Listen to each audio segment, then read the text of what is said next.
You're worthless. Absolutely worthless. The words echoed through the busy coffee shop as my supervisor, Jerome, stood over me, his face red with rage. Pack your things. You're fired. I sat frozen in my chair, my laptop still open with the presentation I'd been working on for weeks. The entire cafe had gone silent, every pair of eyes fixed on our table. My cheeks burned with humiliation as Jerome continued his tirade, completely oblivious to the audience he'd created. 3 years I've wasted on you, Belinda. And what do I have to show for it? Nothing but mediocre work and missed deadlines. You're a drain on this company, and I should have gotten rid of you months ago. My name is Belinda Martinez, and I'm 37 years old. Until 5 minutes ago, I was a senior project manager at Driftshade Limited, a mid-sized manufacturing consulting firm in Portland, Oregon. I dedicated 3 years of my life to this company, working 60-hour weeks and sacrificing my personal life to meet impossible deadlines. But apparently, none of that mattered to Jerome Walsh, my direct supervisor, and the most toxic person I'd ever encountered in my professional career. I tried to speak, to defend myself, but Jerome wasn't finished. Don't even think about asking for a reference. Who would hire someone as incompetent as you anyway? The woman behind me at the neighboring table shifted uncomfortably, and I caught a glimpse of her designer suit and perfectly styled gray hair. She was probably in her 50s, with an air of authority that commanded respect. I wished I could disappear into the floor as Jerome's voice grew even louder. You think you're so smart with your little innovations and process improvements? Well, let me tell you something. Ideas are worthless without execution, and you can't execute anything properly. That stung more than anything else he'd said. Those innovations he was mocking had saved Driftshade Limited over $200,000 in the past year alone. I'd streamlined their entire quality control process and developed a new client management system that had increased efficiency by 30%. But Jerome had always taken credit for my work, presenting my ideas to upper management as his own brilliant insights. My hands trembled as I closed my laptop. The familiar weight of imposter syndrome crashed over me like a tidal wave. Maybe Jerome was right. Maybe I really was worthless. Maybe I'd been fooling myself all these years, thinking I had something valuable to contribute. The coffee shop remained eerily quiet as Jerome gathered his things, still muttering under his breath about my supposed incompetence. As he stormed toward the exit, I finally found my voice. Jerome, wait. He spun around, his eyes blazing with contempt. Save it, Belinda. There's nothing you can say that will change my mind. You're done. As the door slammed behind Jerome, I sat there in stunned silence, feeling like my entire world had just collapsed. The other customers slowly returned to their conversations, but I could still feel their sympathetic glances. My coffee had gone cold, and my hands were shaking so badly I could barely hold the cup. Working at Driftshade Limited had been my dream job when I first started. The company specialized in helping manufacturing businesses optimize their operations, and I'd been excited to apply my engineering background and process improvement expertise. I'd earned my master's degree in industrial engineering from Oregon State, graduating summa cum laude, and I'd spent years honing my skills at smaller firms before landing this position. But from day one, Jerome had made my life miserable. He was the type of manager who took credit for successes and blamed subordinates for failures. He'd assign me impossible projects with unrealistic deadlines, then publicly criticize me when I couldn't deliver miracles. I'd watched him destroy the confidence of countless talented employees, driving them to quit one by one. The worst part was how he'd systematically undermined my work. Last month, I'd developed a revolutionary inventory tracking system that could have transformed how our clients managed their supply chains. I'd spent weeks perfecting the algorithms and testing the software, working late into the night to ensure everything functioned flawlessly. When I presented it to Jerome, he'd dismissed it as too complicated and shelved the project indefinitely. But then, just 2 weeks later, I'd overheard him pitching a remarkably similar system to our biggest client, describing it as his own innovative solution. When I confronted him about it privately, He'd laughed in my face and told me to prove it. Of course, I had no recourse. All my work was technically company property, and Jerome had conveniently lost all documentation linking me to the project. That incident should have been my wake-up call to start looking for a new job, but I'd been too invested in the work itself to walk away. I genuinely believed in what we were doing at Driftshade Limited. Our clients were small to medium-sized manufacturers, struggling to compete with larger corporations, and my process improvements could genuinely help level the playing field. My personal life had suffered tremendously during my time at the company. I'd barely spoken to my friends in months, declining invitation after invitation, because I was always working. My apartment was a mess because I spent more time at the office than at home. I'd even turned down a date with David, a charming architect I'd met at my neighbor's barbecue, because Jerome had demanded I work through the weekend on a project that ultimately went nowhere. Now, sitting in this coffee shop with my career in ruins, I wondered if it had all been for nothing. Had I wasted 3 years of my life chasing an impossible dream? Had I really been as worthless as Jerome claimed? I was still lost in my thoughts when I heard a gentle voice behind me. Excuse me, but I couldn't help overhearing what just happened. I turned around to face the woman who'd been sitting at the table behind me. Up close, she was even more impressive. Tall and elegant, with intelligent green eyes and a warm smile that seemed genuine. She extended a perfectly manicured hand.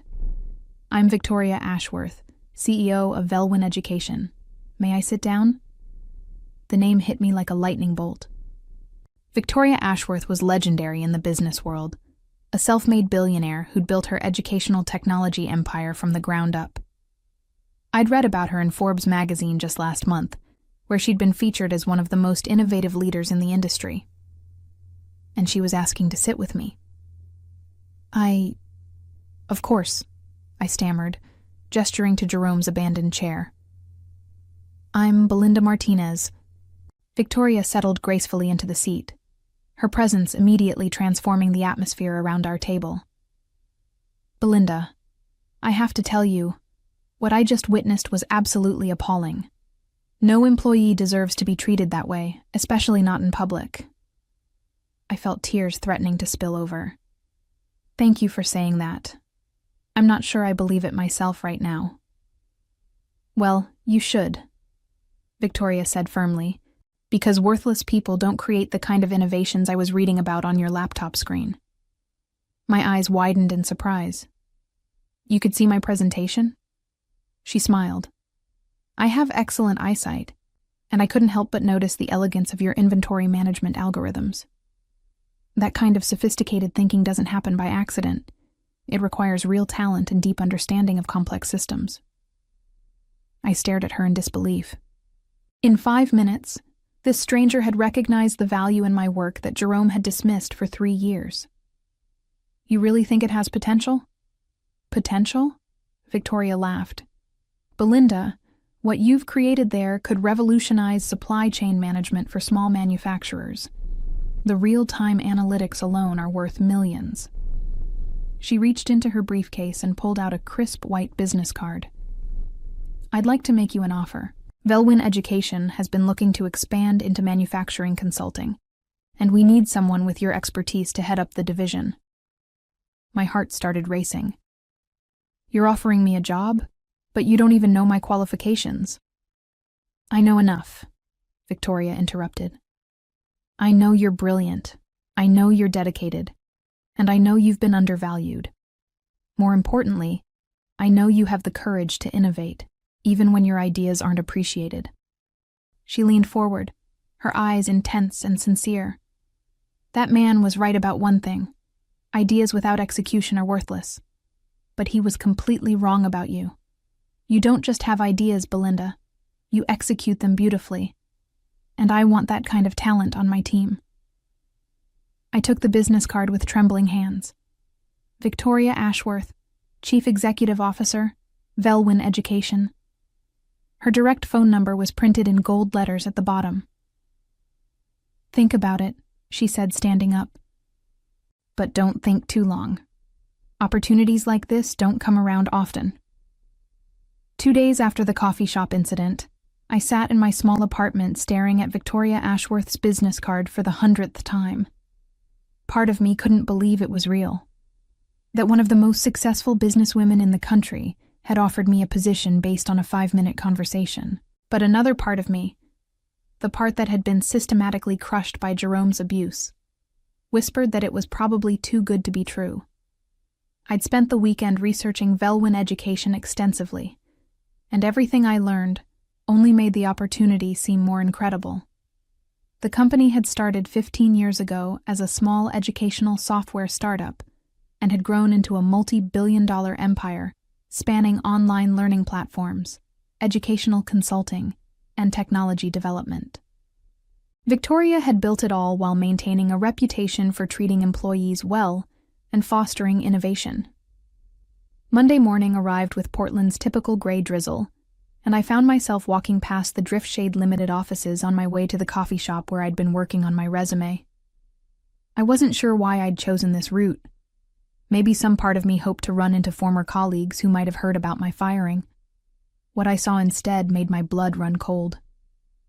Through the large windows of the conference room, I could see Jerome presenting to what looked like our biggest client, Westbrook Manufacturing. He was standing in front of a large screen displaying my inventory management system, the one he'd called too complicated just weeks before. I ducked into the alley beside the building and pulled out my phone, quickly dialing my former colleague Patricia, who worked in the accounting department. She picked up after 2 rings. "Belinda, oh my God, we heard what happened. I'm so sorry. Patricia, I need to ask you something, and I need you to be honest with me. Is Jerome presenting my inventory system to Westbrook right now?" There was a long pause. "How did you—" "Yes, he is. The meeting started an hour ago. Belinda, I'm so sorry. Everyone here knows it was your work, but nobody wants to say anything because they're afraid of Jerome," I finished. "I get it. But Patricia, I need you to do me a favor. Can you send me any documentation that proves I developed that system? Emails, project files, anything?" Another pause. "I could get fired for this. You could also help expose a fraud," I said quietly. "Jerome has been stealing credit for my work for years, and now he's about to make probably millions from my innovation while telling everyone I was worthless." "Give me 20 minutes, Patricia said finally. "I'll see what I can find." True to her word, Patricia sent me a zip file containing months of email correspondence, project timelines, and development logs that clearly showed I was the sole creator of the inventory management system. My name was on every document, every code comment, every design specification. Jerome's involvement had been limited to approving project milestones and providing budget authorization. But as I scrolled through the files, I discovered something even more shocking. Patricia had included financial projections for the Westbrook deal that I'd never seen before. If Jerome successfully sold my system to Westbrook, it would be worth over $5 million in initial licensing fees, plus ongoing maintenance contracts worth millions more per year. And according to his presentation materials, he was planning to position this as just the beginning, a prototype for a larger product suite that could be sold to dozens of other manufacturers. My innovations weren't just being stolen. They were being turned into the foundation of an entirely new business division at Driftshade Limited. Jerome was about to become a hero to upper management, while I remained unemployed and humiliated. The irony was devastating. For 3 years, I'd watched Jerome take credit for smaller projects, and had convinced myself it wasn't worth fighting about. But this was different. This was my life's work being repackaged as someone else's genius, and the financial stakes were enormous. I sat in that alley for another hour, watching through the window as Jerome charmed the Westbrook executives with my technology. He looked confident and successful, every inch the innovative leader he'd always pretended to be. Meanwhile, I was hiding in an alley like a criminal, afraid to even be seen near my former workplace. That evening, I called Victoria Ashworth's direct number. My hands were shaking as I dialed, and I almost hung up twice before she answered. "Victoria Ashworth." "Miss Ashworth, this is Belinda Martinez. We met at the coffee shop on Friday. Belinda, I was hoping you'd call. Have you given my offer some thought? I took a deep breath. I have, and I'm very interested. But before we discuss terms, there's something you need to know about my situation at Driftshade Limited. I told her everything. The years of stolen credit, Jerome's systematic abuse, and what I'd discovered about him presenting my inventory system as his own work. Victoria listened without interrupting, occasionally making soft sounds of disapproval. That's absolutely unconscionable, she said when I finished. Intellectual property theft is not just unethical, it's illegal. Have you considered pursuing legal action? I've thought about it, but I'm not sure I have the resources for a legal battle. Jerome has the backing of the entire company, and I'm just one unemployed engineer. Not anymore, Victoria said firmly. Belinda, I want to make you a proposition. Accept my job offer. We'll discuss salary and benefits tomorrow. And Velwyn Education will provide legal support to help you reclaim credit for your work. We have an excellent legal team, and they specialize in intellectual property cases. My heart was pounding. You'd really do that for me? I'd do it for anyone in your situation, but especially for someone with your talent. What Jerome is doing is exactly the kind of behavior that drives innovation out of companies. It can't be allowed to stand. We arranged to meet the next morning at Velwyn Education's Portland offices. I spent the night researching intellectual property law and preparing a timeline of every project Jerome had stolen credit for over the past 3 years. By morning, I had a comprehensive dossier documenting a pattern of systematic theft. The Velwyn Education building was stunning, a modern glass structure in the Pearl District that screamed success and innovation. Victoria met me in the lobby personally, dressed in an immaculate navy suit that probably cost more than my monthly rent. Welcome to Velwyn, she said warmly, leading me to the elevator. I want to show you something. We rode to the 15th floor, where Victoria led me through a maze of open-plan offices filled with young, energetic employees working on cutting-edge projects. The atmosphere was completely different from Driftshade Limited, collaborative instead of competitive, innovative instead of stagnant. This is where our manufacturing consulting division will be based, Victoria said, stopping in front of a corner office with floor-to-ceiling windows overlooking the city. If you accept my offer, this will be your office. I stared through the glass at the spacious room with its modern furniture and stunning view. It's incredible. The salary is $200,000 annually, plus performance bonuses that could easily double that figure. Full benefits, stock options, and a research budget of $500,000 to develop your ideas. I nearly fell over. My salary at Driftshade Limited had been $75,000, and Jerome had constantly complained about the cost of basic supplies. There's just one condition, Victoria continued. I want you to fight for your intellectual property. Not just for you, but for every innovator who's been silenced by bullies like Jerome. Will you do it? Looking out at the Portland skyline from my future office, I felt something I hadn't experienced in years. Hope. Not just for myself, but for justice. Yes, I said. I'll do it. Within a week, I'd officially started at Velwyn Education and felt like I'd entered a completely different world. My new colleagues welcomed me warmly, and I was amazed by the collaborative atmosphere Victoria had created. Instead of the cutthroat competition I'd experienced at Driftshade Limited, everyone here seemed genuinely invested in each other's success. Victoria had assigned me to work with Thomas Brennan, Velwyn's head of legal affairs, on building our intellectual property case. Thomas was a sharp, methodical lawyer in his 40s who specialized in corporate fraud cases. He reviewed all the documentation Patricia had provided and immediately identified several clear violations of employment law. This is more than just stolen credit, Thomas explained during our first meeting. Jerome has been systematically appropriating your intellectual property and using it to generate revenue for his company. That's actionable fraud. Meanwhile, I threw myself into developing the manufacturing consulting division. Victoria had given me complete autonomy to design our service offerings, and I was finally able to implement all the innovations I'd dreamed about during my time at Driftshade Limited. I hired a small team of brilliant engineers and began reaching out to potential clients. But our real breakthrough came when Thomas discovered something unexpected during his investigation. He'd been researching Driftshade Limited's financial filings and found discrepancies in their reported revenue streams. "Belinda, look at this," Thomas said, spreading documents across his desk. "According to their tax filings, Driftshade Limited has been licensing your inventory management system to multiple clients for the past 6 months. Not just Westbrook, at least 8 other companies." My stomach dropped. "That's impossible. Jerome just presented it to Westbrook last week." "That's what made me suspicious," Thomas interrupted.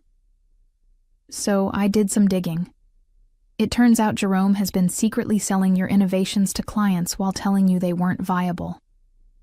He's been running a side business using your intellectual property." The implications hit me like a physical blow.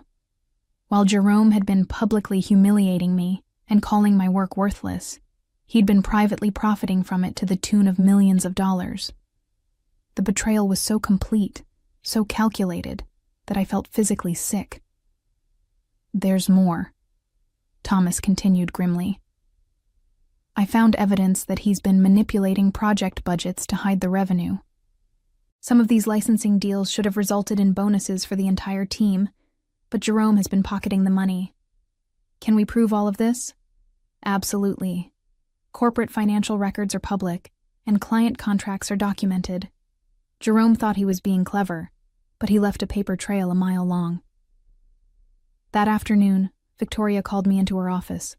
She'd been following our investigation closely and had her own news to share. "I've been making some calls," she said with a mischievous smile. "It turns out several of my contacts in the manufacturing industry have been approached by Driftshade Limited about licensing your inventory system. They had no idea the technology was stolen." My eyes widened. "What did you tell them?" "The truth. That the real innovator behind the technology was now working for Velwyn Education, and that they could license the genuine, improved version directly from us instead of dealing with fraudulent copies." "And?" Victoria's smile grew wider. 3 companies canceled their contracts with Driftshade Limited this morning. Word is spreading fast through the industry. Jerome's about to discover that stolen innovations don't stay secret for long. For the first time since the coffee shop incident, I felt a surge of genuine satisfaction. Justice was finally within reach. 6 months after that humiliating day in the coffee shop, I was working late in my corner office when my assistant knocked on the door. "Miss Martinez? There's someone here to see you. He says he's from Driftshade Limited."